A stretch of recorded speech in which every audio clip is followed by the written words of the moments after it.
नमस्कार। आकाशवाणी चंडीगढ़ से प्रादेशिक समाचारों के साथ मैं रत्तिका। प्रधानमंत्री नरेंद्र मोदी ने कहा है कि ये कोविड के बाद दुनिया की जरूरतों के बारे में सोचने का समय है। उन्होंने शहरी केंद्रों का कायाकल्प करने का आह्वान किया है। कल शाम ब्लूमबर्ग नव आर्थिकता मंच को संबोधित करते हुए श्री मोदी ने कहा कि कोरोना महामारी से ये बात स्पष्ट हो गई है कि जो शहर हमारे विकास के केंद्र माने जाते हैं वे अति संवेदनशील क्षेत्र भी हैं। महामारी के दौर में दुनिया भर में अनेक शहरों ने अपने आप को आर्थिक मंदी के दौर के बाद की सबसे बुरी आर्थिक स्थिति के कगार पर घोषित किया है। श्री मोदी ने कहा कि मानसिकता और काम करने के तौर तरीकों में बदलाव के बिना पुनः शुरुआत संभव नहीं होगी। प्रधानमंत्री ने शहरों के सतत विकास की जरूरत पर बल देते हुए कहा कि नदियों, झीलों और हवा को स्वच्छ बनाए रखने के सभी प्रयास किए जाने चाहिए। श्री मोदी ने कहा कि महामारी के दौरान जहां दुनिया भर में तालाबंदी का विरोध हो रहा था, वहीं भारत के शहरों ने अनोखी मिसाल पेश की है।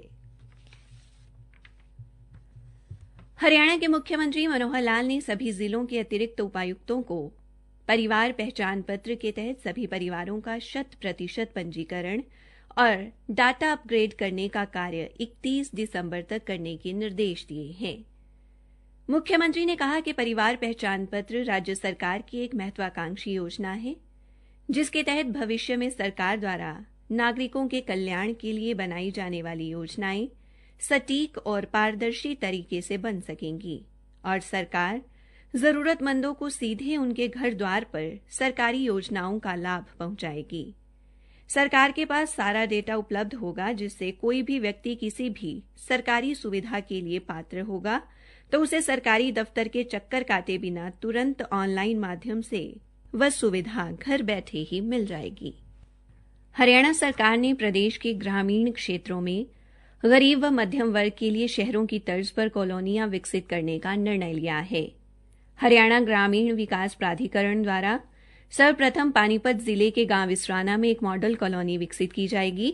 हरियाणा के उप मुख्यमंत्री श्री दुष्यंत चौटाला ने चंडीगढ़ में हरियाणा ग्रामीण विकास प्राधिकरण की 5वीं बैठक की अध्यक्षता करते हुए बताया कि ग्रामीण क्षेत्र से लोगों का शहरों की तरफ पलायन रोकने के लिए राज्य सरकार देहात में पंचायती जमीन पर कॉलोनियां विकसित करने की योजना बना रही है। इससे गांव के मध्यम व गरीब श्रेणी के लोगों को किफायती दरों पर अपने गांव में ही शहरों की तरह योजनाबद्ध ढंग से बनाए गए मकान व अन्य सुविधाएं उपलब्ध हो सकेंगी।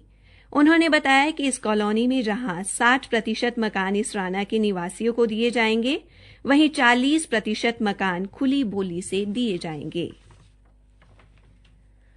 हरियाणा के गृह मंत्री अनिल विज ने कहा कि प्रदेश में लव जिहाद के मामलों को नियंत्रित करने के लिए सख्त कानून बनाया जाएगा। इसका प्रारूप तैयार करने के लिए एक समिति का गठन किया जाएगा। गृह मंत्री ने इस संबंध में विभाग के उच्च अधिकारियों के साथ बैठक की। उन्होंने कहा कि इस कानून के बनने से राज्य में किसी भी व्यक्ति द्वारा दबाव, प्रलोभन, किसी प्रकार के षड्यंत्र या प्यार से धर्म परिवर्तन करवाने के प्रयास पर रोक लगेगी। इसी के साथ प्रादेशिक समाचार समाप्त हुए।